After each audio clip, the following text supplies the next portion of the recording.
Hi, my name is Bert Stephani, and I have a new camera, the Fujifilm X30. The people who follow me on Instagram have already noticed that have been having a lot of fun with this little camera, and I got a lot of questions on why I bought it and what's good about it, what's not good about it. So I thought let's do a quick overview video on why I bought this camera, what I like about it, what I don't like about it. I've been using this camera for a couple of weeks now, and had a lot of fun with it.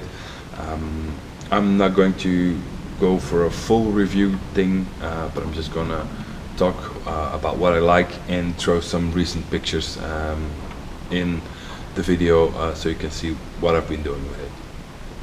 I always liked the X10, X20 cameras, and actually advised a lot of people to get one as just a general camera, not really for real photography, but just for a little bit of everything. It's nice, sturdy, it's good looking, and it has pretty decent image quality. But I never really figured that it would be something for me. But still, I bought it, and I will explain later why. But let's first get a look at the camera, what it is, what has changed over the older versions. Now, first of all, I think the retro look on the previous models was better looking. Now it kind of lost a bit of its coolness. It has become a bit more modern. But that is not necessarily a bad thing, because the handling on this camera has improved a great deal. First of all, there's a better grip on, so it sits in the hand a lot better. It's nice textured, soft material, and there's a little bump here, so I think that has improved a great deal. The other thing, if you look at the back of the camera, the button placement is better. Buttons are programmable. The buttons itself are better. We have -3 to +3 exposure compensation, which is also, I think, a good thing. We have a tiltable screen, which is a great asset for street photography, or if you want to shoot from slightly different angles. So I think that it may not look as sleek as the previous one, but it is much more useful. And we also have the electronic viewfinder now, which is new. The previous versions had an optical viewfinder, but there was no way to check your exposure. There was no way to check your focus. It was even pretty hard to check your framing. So this electronic viewfinder to me makes a big difference. It is also better to use in harsh light or something, and it gives you an extra point of support, of contact, when you're shooting in low light at lower shutter speed. With the camera to your eye, I think that's much more stable. So overall, I think that Fuji did a pretty good job in keeping some of its coolness, maybe lost a bit of it, but the handling has improved a great deal. When it comes to image quality, there's a great lens on this camera, which you turn the camera actually on by twisting the zoom ring. It's a manual zoom ring, which makes for fast and accurate zooming. The image sensor in this camera is actually still the same as the previous version. It's 12 megapixels. It's pretty decent up to ISO 1600, and then it kind of starts losing it. 3200 is still usable, but not really great. I can certainly live with this slightly lower image quality that I'm used to on my bigger sensor Fujifilm cameras when it comes to personal use or Instagram pictures, things like that. So, and I think for most uses it will be more than enough. But still, overall, the image quality is pretty nice. And if you compare that, if you combine that with Fujifilm's excellent JPEG engine, you can actually get great results. This camera shoots RAW, but I usually shoot just JPEG with it, and I try to preset the look that I want in the camera by using the right preset or the film simulation, and by changing the settings for more or less contrast, color, saturation, all these kind of things. So I don't really have anything to do with the files afterwards. They don't need much work or any work at all. So that's a good thing. There's also a new film simulation mode, which is Classic Chrome, which gives you kind of that Kodachrome look, and it's actually really nice. I think it is one of the best color film simulation modes that Fujifilm has done, and it's definitely one that I will be using a lot. Yeah, the camera's also, it feels pretty sturdy. It is maybe not like to put in your trousers pocket, but it's still very small. It has a good weight to it, nice balance without being overly heavy or big. It now has the same battery as the X100 series, which gives you more shots, better battery life, and it is compatible if you already have an X100 camera. You don't have to buy separate batteries for this one and your X100 series camera, which is the case with me.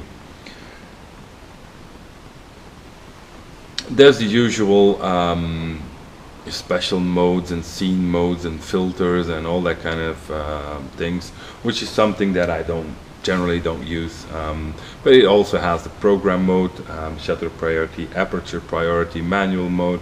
You can shoot panoramas, you can shoot double exposure. The only thing that I miss is a bulb mode for long exposures, but maybe Fuji can put that in a firmware update. Please, Fuji, that would be nice. But it has everything you need. The automatic modes are actually extremely good on this camera, and that's the reason why I bought the original X10 for my son. He can use it on full automatic and just be creative with what he sees, and if he needs to override it, he can use it too. To my own surprise, I use this camera a lot in the program mode and just let the camera figure out what to do and use a bit of exposure compensation to correct if necessary, but I don't have to worry too much about what I am doing. And that is exactly the reason, or one of the main reasons why I bought this camera, is that I wanted a camera that I could operate without being a photographer. A camera that everyone could operate, like even my 7-year-old daughter. She can just grab this camera and take a picture with it, and it will look pretty good most of the time. And to me, the Fujifilm cameras, most of them are photographers' cameras. You have to be in photography mode to get the most out of it. They're not really snapshot cameras, but this is a bit of both. And I use it mainly as a snapshot camera that I can override when I get into photography mode. But most of the time, this will be with me to take a quick snapshot of something. And it has the versatility with the zoom and everything.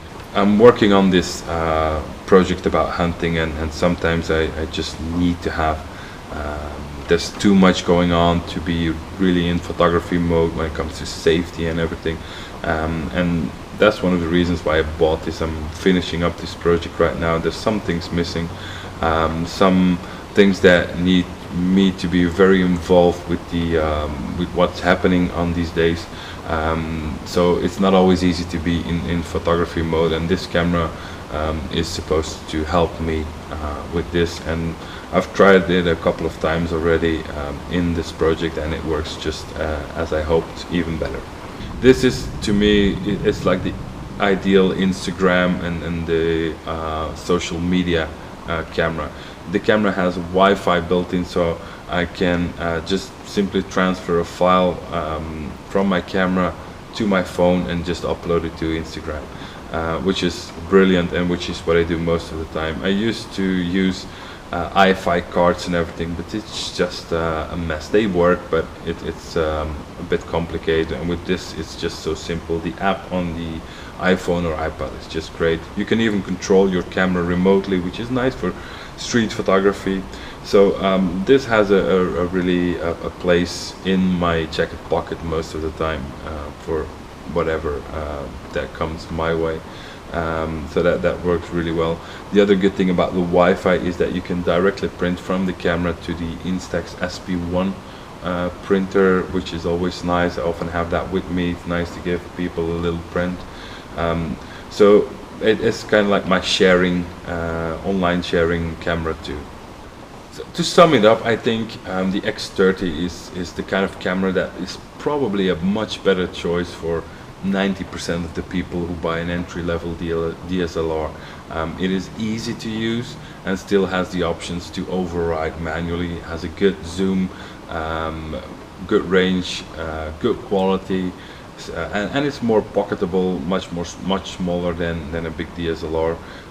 Most people who buy a DSLR, they use it a lot in the first month and then they leave it at home because it's too big and bulky, and they're afraid that it will get stolen and whatever. So it's a highly recommended camera for just everyday use. And I know that I'm gonna have a lot more fun with it. I already had a lot of fun with it, but I'm gonna have a lot more fun with it.